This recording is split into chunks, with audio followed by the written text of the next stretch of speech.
My sisters and brothers, a reading from the Holy Gospel according to Saint Matthew. Glory to you, O Lord. Peter approached Jesus and asked him, Lord, if my brother sins against me, how often must I forgive him? As many as 7 times?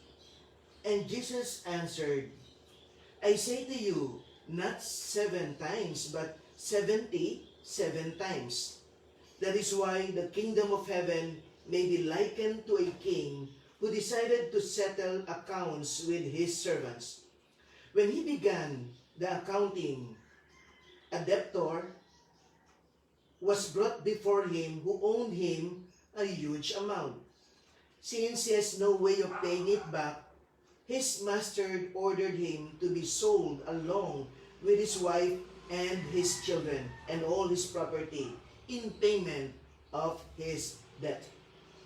At that, the servant fell down, did him homage, and said, Be patient with me, and I will pay you back in full. Moved with compassion, the master of the servant let him go and forgave him the loan. When the servant had left, he found one of his fellow servants who owed him a much smaller amount. He seized him and started to choke him, demanding, Pay back what you owe. Falling to his knees, his fellow servant begged him, Be patient with me and I will pay you back. But he refused. Instead, he had his fellow servant put into prison until he paid back the debt.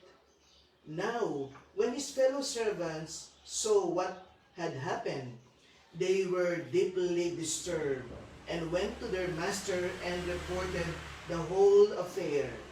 His master summoned him and said to him, You wicked servant, I forgave your entire debt because you begged me. Should you have not have pity on your fellow servant as I had pity on you? Then in anger, his master handed him over to the torturers until he should pay the whole debt. So will my heavenly Father do to you, unless each of you forgives his brother from his heart. My sisters and brothers, the good news of our salvation. Praise to you, O Lord Jesus Christ. Good morning, my sisters and brothers. We know that one of the 2 things that somehow, in our own experience, we realize that it is very hard to follow Jesus are 2 things. First is the invitation of Jesus to carry our daily crosses, which is very difficult for us because there are lots of sufferings. And also the second one is the invitation of Jesus also to forgive our enemies. These 2 things are very difficult. Somehow these 2 things are the main test for someone who are really desiring to follow Jesus. And yet, my sisters and brothers, with regard to these 2 things, following or carrying our daily crosses, and also the second one, the invitation to forgive, the most difficult is basically the invitation to forgive. Why? Because we cannot deny the reality that when someone wronged us, there is this also tendency for us to do certain level of revenge. We want to get even. We want to allow that person to feel what we have felt, the pain that we are in a way feeling at this very moment. We want and we are desiring that this person will also feel the same pain or even more. That's why there's a desire for revenge. There's a desire to get even back, no? To get even, so that that person will also suffer because I am suffering at this very moment. And yet in the end, my sisters and brothers, we realize that revenge will never be the solution. Because the more we feel or we desire for revenge, and there's a possibility that in the end some of us may get even, do that revenge, allow that person to feel that pain. But in reality, after allowing that person to feel the pain that we are in a way feeling, or even giving them much more pain than what we have felt, we realize that it is not the end of everything. We realize that after revenge, we realize that we are still in pain because revenge is not the solution. We realize in the end, we are in a way creating also our own monsters inside us. We realize that in the end, we are becoming more or far away from God. We realize that we are not becoming true to ourselves. We realize also that we are slowly destroying ourselves because of our own desire not to forgive other people. So there's actually pain. There's actually what we call slavery. When we say, I don't want to forgive that person, or I am desiring for revenge, or I am thinking of revenge, we realize that we are becoming a slave of the evil spirit. Sisters and brothers, I realize that in the end, that ill feelings of revenge or resentment or anger to someone is actually a door given by us for the devil to enter into our lives. That's why it is necessary for us to, in a way, find our way to find a solution to these ill feelings that we have created. Because people have created it also in our hearts. And so it is necessary for us to realize that the only key to freedom is basically to forgive. Because we have, in a way, put ourselves into these dark dungeons in our own hearts. And the only key for us to be able to get away or be free from these dungeons or kulungan is only through forgiveness.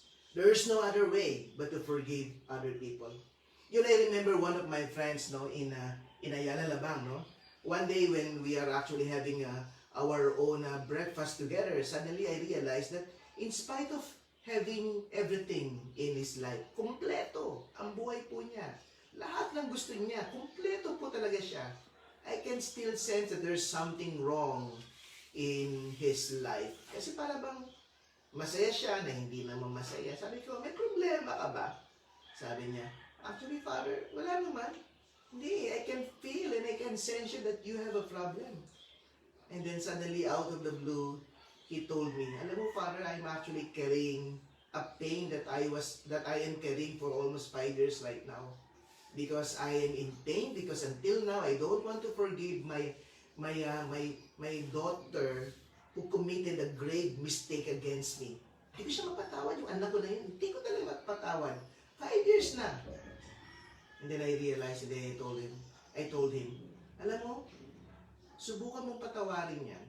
O kung mahirap sa'yo na patawarin yung anak mo, subukan mo na mag-desire to forgive that person. Kahit desire lang, kahit pagdasal mo lang, alisin mo na yung galit. Alisin mo na yung pag-iisip na makaganti sa anak mo, na parusahan siya. Alisin mo na yan. Just forgive. Because the first beneficiary of forgiveness will always be that the person that we have forgiven. But it is actually the one who forgives will always be the first beneficiary. Sabi niya, subukan ko, Father. I will try. It's hard. Sabi ko, it's hard because to forgive is basically you need the graces of God in order for you to forgive. But the Lord is just asking you to desire it. Desire. And then slowly do it. Ginawa po niya, after 3 months, nagkita po ulit kami. Sabi niya, tapos sabi niya, alam mo, parang kakaiba ka ngayon. Parang ang sese mo. And then, he told me, Father, you're correct. The way to happiness and also fullness of life is forgiveness. Okay na kami ng anak ko. Masaya na kami dahil pinatawad ko na. Hello, Father, nung nag-decide ako na sabi ko, patatawarin ko siya, I can sense na meron ng liberation. Nung nag-decide pa lang ako, pero nung binitawan ko yung pagpapatawad, alam mo, Father, parang gumaan lahat ang aking isipan at ang puso ko sapagkat naramdaman ko ng susi pala ay ang pagpapatawad. My sisters and brothers, this is also basically something that we need to consider in our gospel reading for today. Because here comes Peter. Maybe Peter was actually carrying a lot of load. No? Di ko alam kung sino yung kaaway niya. Pero I'm sure there are people in a way misjudged or have committed sins against Peter. And so, he decided to come to Jesus to ask that question. Lord, our usual question, how many times do we need to forgive our sisters and brothers who committed a mistake against us? It is actually a question of a question to inquiry, no? Because he realized that Jesus is basically a very, very gentle person, a very forgiving person, that even to Pharisees and scribes, or even to the public sinners, he will always render, Jesus will always render forgiveness. So he said, he needs to know the limits, no? Because it must have limits. No? It must have limits. Para sa kanya, kailangan bigyan ng limitasyon. So, he asked the question, how many times do we need to forgive our sisters and brothers? This is actually very unlikely because he was the one who asked the question, but he was immediately the one who also gave the answer. Parang nagtanong ka, siguro ako si Lord, nagtanong ka pa. Tatanungin mo ako kung ilang beses, tapos may sagot ka na pala. Sometimes, sisters and brothers, we are in a way judged. We have this tendency to judge Peter because Peter said 7 times. Ang konti naman. 7 times? Konti naman? Yeah, but you know, sisters and brothers, in reality, slowly, Peter is imbibing the generosity of Jesus in terms of forgiving other people. Bakit? Because in the Bible, in the Old Testament, especially in the book of Amos, sisters and brothers, in chapter 1 and also chapter 2, the Lord is actually talking to different cities, and he said, and he said, and I quote, that I can forgive this city, but only after 3 times. But on the I will definitely punish them. Many times in Amos chapter 1 and 2, it was mentioned that the Lord will forgive those rebellious cities 3 times only. But on the 4th, he will never forgive them anymore. Maybe this idea of this rabbinical teachings of in the Old Testament was in the mind of Peter.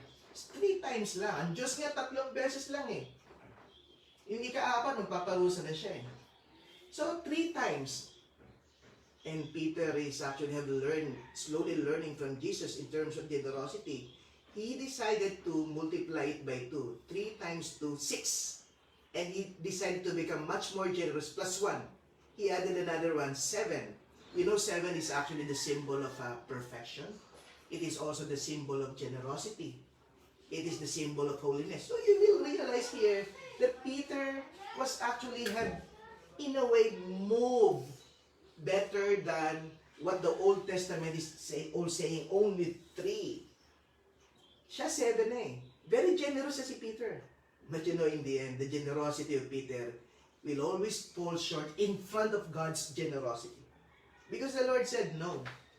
Yes, I know that you're so generous, but not 7.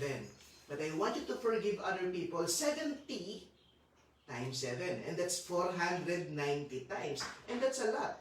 It means countless. It means always. Why? Why always? Because Peter said, no, hindi naman pwedeng gano'n na wala ka tayo. Papaulit-ulit.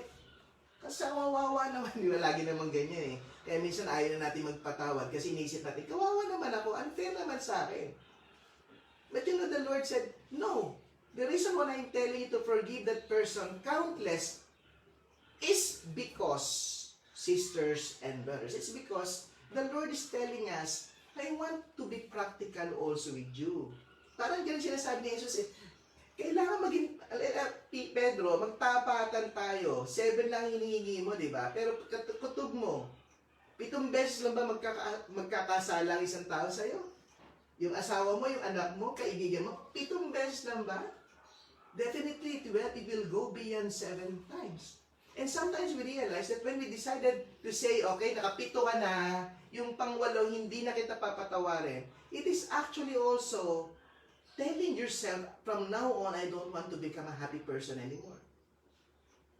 So, Jesus was actually very, very practical when he said countless. It is not just for the person that you are rendering your forgiveness, but it is basically also for you. Because after 7, you stop. You realize that in the end, people will still commit sins against you and you will be in pain. Because you said hanggang 7 ka lang. And so for the rest of your life, you will be in pain. And that's actually very impractical. That's why Jesus is also much more practical in forgiving, in telling always. Para sa ito eh. Hindi naman para sa iba eh. Diba? Eh, sabihin mo, parang kawawa naman ako. Mas kawawa ka. Kasi always remember, sister and brother, the first beneficiary, as I said it again, the first beneficiary of forgiveness will always be the one who forgives. Tayo po ang unang nakikinabang ng ating pagpapatawad. Kaya dapat lang na dapat tayo ay magpatawad. And again, as I have said, the key to our own ill resentments or feelings is basically forgiveness. That's the only way. That's the only way. So in the end, we realize that, oh nga no, napaka-practical nga naman pala ni Jesus. Hindi nga pala 7 lang.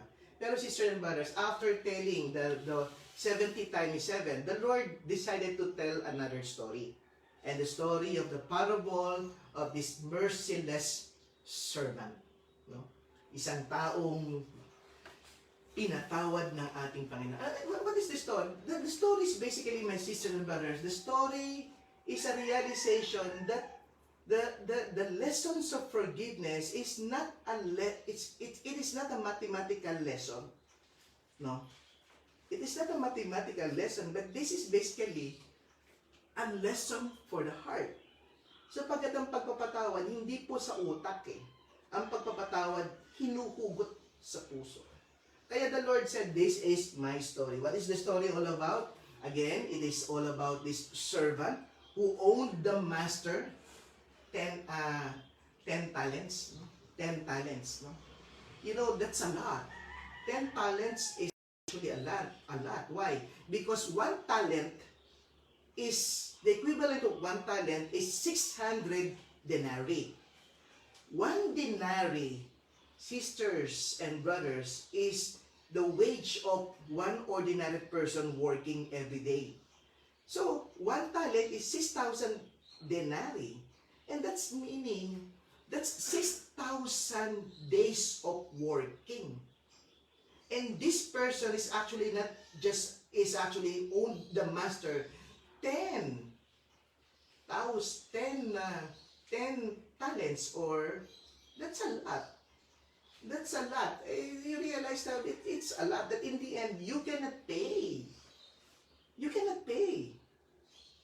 So you decided to come because here comes the master now doing what we call accounting, and said, you're supposed to pay for it. But the servant recognized that reality, that even if he will work for the rest of his life, he cannot pay it. Imposible talaga.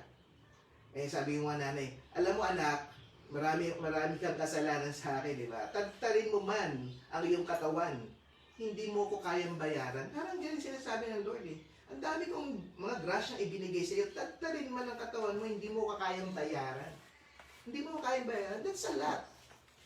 The immensity was actually being imposed to us for us to recognize also that this person is basically us. We are actually, in a way, receive God's forgiveness so much, unconditionally.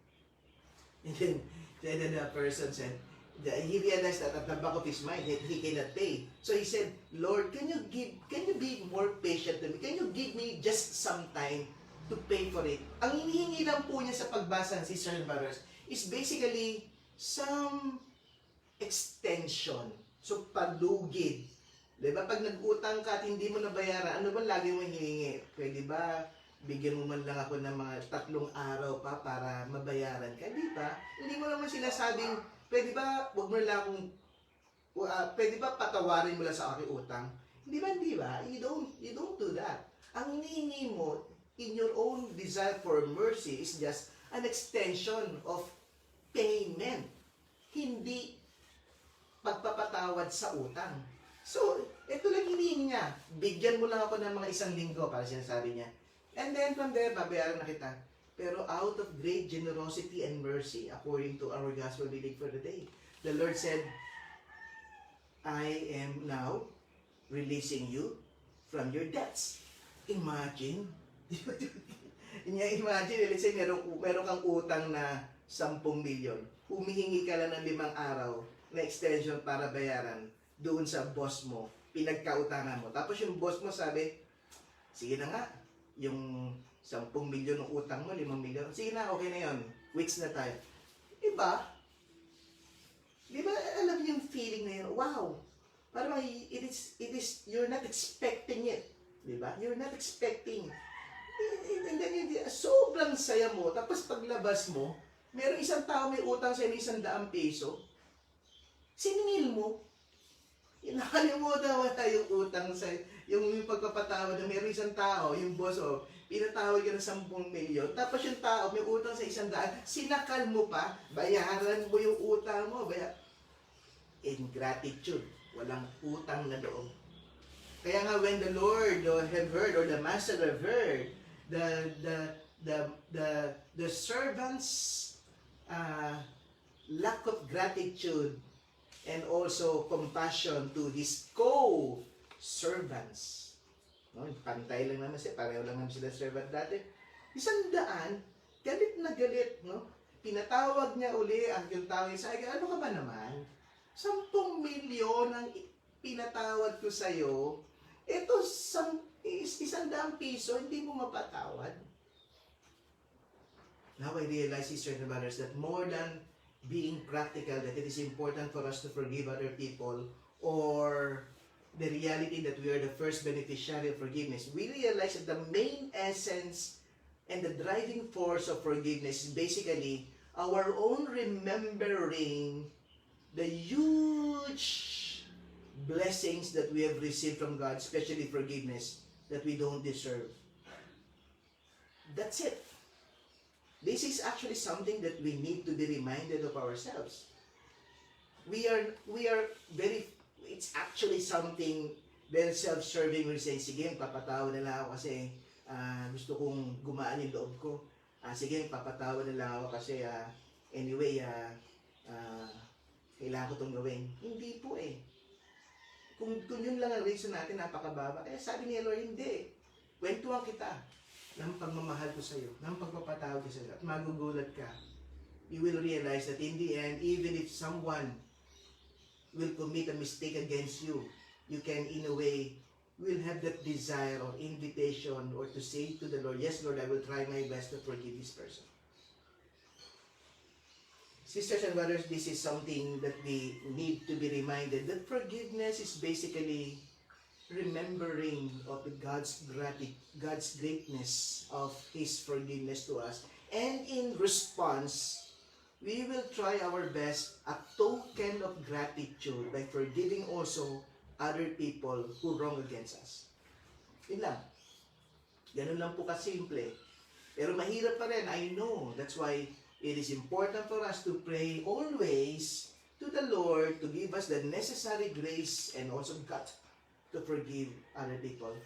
For us to recognize that God is actually giving us enough forgiveness is enough for us also to desire to forgive other people.